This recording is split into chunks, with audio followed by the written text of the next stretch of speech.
If you haven't seen the 2014 Doctor Who Christmas special Last Christmas, you want to stop watching now, because I am going to be talking about some spoilers.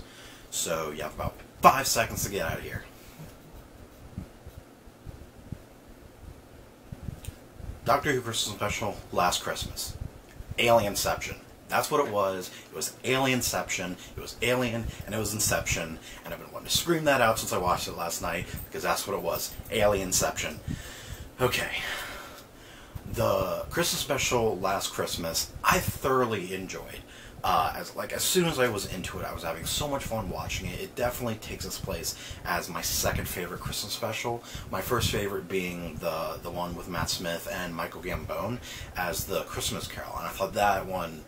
That one wasn't only just one of my favorite Christmas special. It was one of my favorite episodes. Period. This one is an incredibly close second to that episode. Last Christmas was just so much fun. Like I said, it had alien influences, and they even, nodded to it. One of the characters called the aliens that they were doing was face huggers, and I thought that was funny. And even the line where they're talking about the horror movie Aliens, and the Doctor's like, "There's a horror movie called Aliens." That's very offensive. No wonder people keep invading you. That was like one of the best lines of the thing. But it was also Inceptions, because the aliens, they were dream crabs, and just like face huggers, they got onto your face and they ate your brain while they put you in this kind of comatose, happy dream state that you didn't know if it was dreaming or not. And they were like dreams within dreams within dreams within dreams within dreams. So yeah, Alienception. Another thing it already had, and we saw it at the end of the last season, was Santa Claus. Nick Frost as Santa Claus totally stole the show. He was so funny. He was action Santa. Like, he kept riding in on Rudolph, who his nose was like the car lock, like boop boop. I thought that was really funny. But he was just a fun, very action Santa. He was Nick Frost as Santa. I mean, that's what he was. He was action Nick Frost Santa. And he was one of the best parts of the episode. And I know a lot of people, when they first saw him in the last episode of last season, they were like, "Oh, Santa Claus, oh, this is going to be stupid." I thought the way that they did it totally worked, and it made sense, and it was interesting, and it was funny. He was just a funny character. There was one where I had going into it that the Doctor's always been a fan of Christmas. And, that's the Doctor, but, for me, I'm not a huge Christmas fan. As much as I wear the sweater and do the stuff, I'm not a huge Christmas fan. I just like doing stupid stuff. I was really worried that, given the entire last season, the 12th Doctor was this very grumpy old man. I was really worried that he was going to be Christmas grumpy old man. And I wasn't looking forward to that, because that wouldn't feel right for me, for him. And he wasn't. He wasn't Christmassy Doctor. He argued with Santa almost the entire time. Anytime they were together, they were arguing about Christmas. And he's like, "I don't do the touchy-feely, I don't do the hand-holding." And at some point he's like, "Oh, no. Santa does not do the sciencey explanation." And the Santa's like, "Oh, well, as the Doctor would say, it's all dreamy-weemy." It was just so funny. However, as much as I enjoyed it, as much as I loved it, and as much as it's my second favorite Christmas special, I did have one problem with it. Lately, coming up to the Christmas special, the big question has been, is Clara Oswald staying or going? I feel like they've handled Clara overall very poorly. Like, from the beginning, with Oswin Oswald and Clara in Victorian London with the snowmen, and just the character of Clara in general. When we first met her, the entire character of Clara was the mystery. That's what they focused on, the mystery of Clara. So we didn't really get a chance to get to know who Clara was as a person and as a companion. And then after we solved her mystery of her being the impossible girl, she just kind of fell flat. It felt like they didn't really know what they wanted to do with her, and it showed in the episodes. It didn't bother me as much as it bothered a lot of other people that I've talked to and seen. I don't like the way they've handled her, but I've never had a problem with Clara, whereas a lot of people have. So I know a lot of people were hoping Clara was going to leave, and that was going to be a big question. And they even had moments in last season where they had two huge moments where it was whether Clara was going to leave or not. There was the one where she stormed out, she was angry, and she was never going to leave. But there was no impact of that. There was no consequences of that, because in the next episode she was back.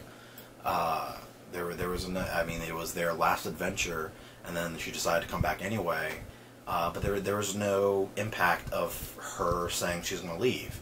And then at the end of the season, when Danny Pink dies, and she decides that she's not going to go on any more adventures with the Doctor, and she lies about it, about Danny, and the Doctor lies about Gallifrey, she leaves, and, you know, that could have been the end of Clara, but then they bring her back in the very beginning of this episode. And obviously there had been some time that they hadn't seen each other, but it was just kind of, you know, there was no impact of their separation. And then in the very end of the episode, the situation became whether Clara was going to live or die, if she'd be leaving as the companion, if she'd be staying as the companion, and they went back and forth for a good 5 minutes, and I didn't like that. I felt like at that point, the back and forth of whether she was going to stay or go, it wasn't serving the episode, it wasn't serving the series, it was serving the fans, and it was serving Moffat in talking to the fans.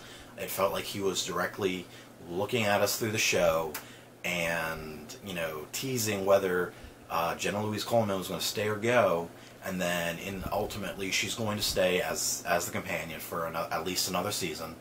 And then when you do, you know, get to the final decision of her staying, they talk about second chances and having second chances. And to me, that was, you know, Moffat saying, okay, we get it. A lot of people didn't like the last season. A lot of people don't like Clara. Here's a second chance. We're going to do better. So, you know, give us a second chance. I don't want the show creators to speak to me through the show.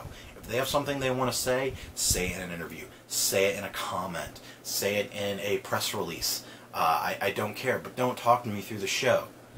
The show is the show. I want to watch Doctor Who. I don't want to watch Doctor Who with a special message from Stephen Moffat. Don't get me wrong. This sounds like I don't like Stephen Moffat. I love Stephen Moffat. I've seen between Sherlock and Doctor Who and the other stuff I've seen him do. I've loved it. So I have no problem with Stephen Moffat. I prefer him over Davies running the show. But I don't want to hear Stephen Moffat through the show. He did that in Sherlock as well. There are moments in Sherlock where he did that. In The Empty Hearse, he did that. There are a couple of moments where he was like talking directly to the fans, and I did not like that. I feel like that's bordering a line where the fandom starts to control the show, and I don't want that to happen. It shouldn't happen. The show is the show. We are fans of the show. If the show starts to be what the fans want, then that's not going to be the show we're fans of. That's going to be some other thing. And that shouldn't happen. It's one of those careful what you wish for. You know, if all the fans got everything they want, it would not be Doctor Who. It would be some other weird, crappy show. And I know a lot of people already feel like that's already happened, that the show's taken a downward turn in the last season and with Moffat. I disagree. No, last season was not its strongest season. There weren't a lot of lasting episodes that I could sit here and say, oh yeah, I'm going to remember that episode for the rest of my life. You know, the Dalek episode, I completely forgot about that until I was talking about someone.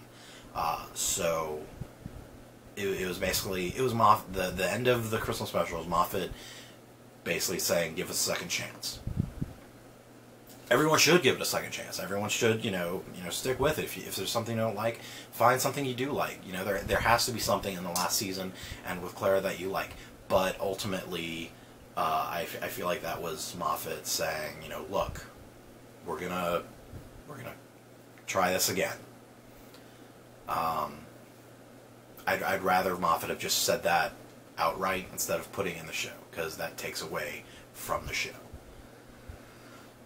So yeah, but ultimately, I love the Christmas special. I love Nick Frost as Santa. I love the Doctor arguing with Santa. He's still my Doctor. 12 is still absolutely 100% my Doctor. When the episode started and Peter Capaldi came on the scene, I did not realize how much I missed seeing Peter Capaldi as the Doctor every week. How much I missed the 12th Doctor. Since the season ended. I need Peter Capaldi as the Doctor in every day of my life. I need it. I need Peter Capaldi to just be in my life all the time. Oh God, I love the 12th Doctor. He is so my doctor. Love it. If you saw the Christmas special, what did you think? Do you understand what I was talking about the end, and what are your opinions on it? Are you glad that Clara is staying, or do you rather Clara go? A friend of mine said that she desperately needs Clara to be gone. We haven't talked it out yet, but I'm sure that's going to come. So let me know what you think in the comments. Like the video, share it around, and subscribe to my channel so you can geek out some more. But until then, have fun, and Merry Christmas.